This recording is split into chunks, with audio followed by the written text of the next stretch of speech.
Yes మనం Ramagundam municipal corporation లో ఉన్నాం. ప్రస్తుతం మనతో పాటుగా బీజేపీ పార్టీ నాయకులు ఉన్నారు. మరొకసారి వారితో మాట్లాడదాం. అసలు ఈ రోజు దగాబడ్డ తెలంగాణకు దశాబ్ది ఉత్సవాలు చేస్తున్నారా, లేదంటే దశాబ్ది ఉత్సవాలలో భాగంగా ఎట్లాంటి కార్యక్రమాలు చేస్తున్నారు?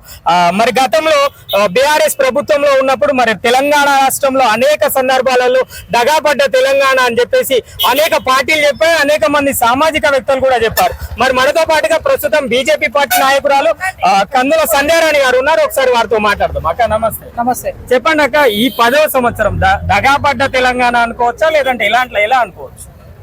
తెలంగాణ ఉద్యమం మొదలైందే నీళ్లు నిధులు నియామకాల మీద.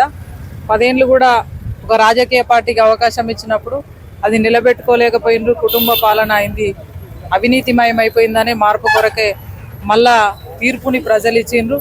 మళ్ళా గనక తెలంగాణ ప్రజలకి కళ్ళల్లో పెట్టుకొని కడుపులో పెట్టుకొని కాపాడుకోవడం తెలుసు, అన్యాయం జరిగితే ఎట్లా పడగొట్టన్నా కూడా తెలుసు. దానికి నిదర్శనమే మొన్న జరిగిన ఎన్నికలలో తీర్పు. రేపు ఏదైతే రాజకీయ పార్టీకి అవకాశం ఇచ్చినప్పుడు నిలబెట్టుకోకపోతే మళ్ళీ కూడా తెలంగాణలో తప్పకుండా మార్పు అనేది ప్రజలు చూపెడతారు. అంటే ఎట్లాంటి మార్పు రాబోతుంది?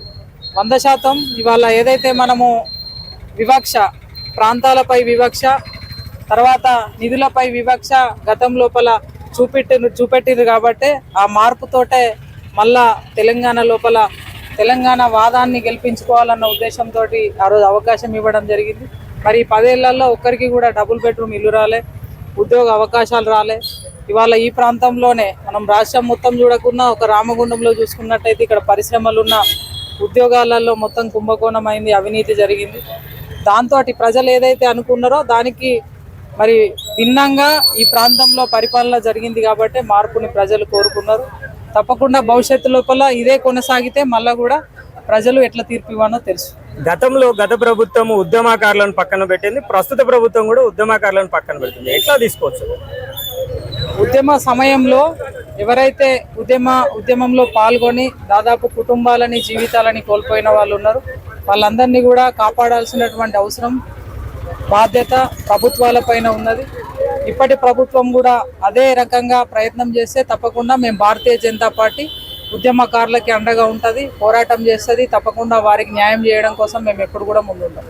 నిన్న వచ్చిన సర్వేలు, ఎగ్జిట్ పోల్ సర్వేల విషయంలో మీ పార్టీ గురించి వాళ్ళు ఏం చెప్పలేదు? పెద్దపల్లి పార్లమెంట్ కోసం, పెద్దపల్లి పార్లమెంటు 100% గెలుస్తున్నాము.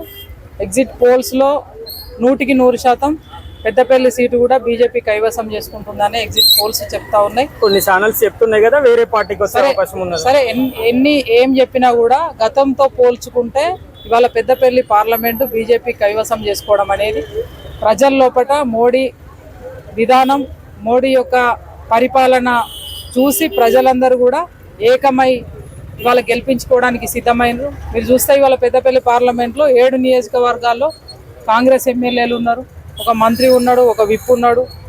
అందరూ ఎమ్మెల్యేలు కూడా 50-60 వేల ఓట్ల మెజార్టీ తోటి గెలిచిన వాళ్ళు ఉన్నారు. అయినప్పటికీ కూడా మేము ఈ స్థాయికి గెలుస్తున్నాము 100% అని ఒక పోల్స్ చెప్తున్నాయి అని అంటేనే మరి ఈ 6 నెలల్లో కాంగ్రెస్ ఏం చేసింది ప్రజలకు అనేది చెప్పచ్చు. Thank you. వాళ్ళు చెప్పున్న విషయం ఏంటంటే గత పార్టీ అంటే గతంలో ఉన్న బీఆర్ఎస్ ప్రభుత్వం ద్వారా కూడా అభివృద్ధి జరగలేదు, ప్రస్తుతం కూడా అభివృద్ధి కార్యక్రమం అనేది జరగలేదు. అంతేకాదు మరి ఉద్యమకారులను గత ప్రభుత్వం మర్చిపోయింది, ప్రస్తుత ప్రభుత్వం కూడా మర్చిపోయిన సన్నివేశాలు మనం చూస్తున్నాం ఇక్కడ. మరి రాబోయే రోజుల్లో బీజేపీ పార్టీ నుంచి ఉద్యమకారులందరికీ పూర్తి స్థాయిలో మద్దతుగా ఉంటాము.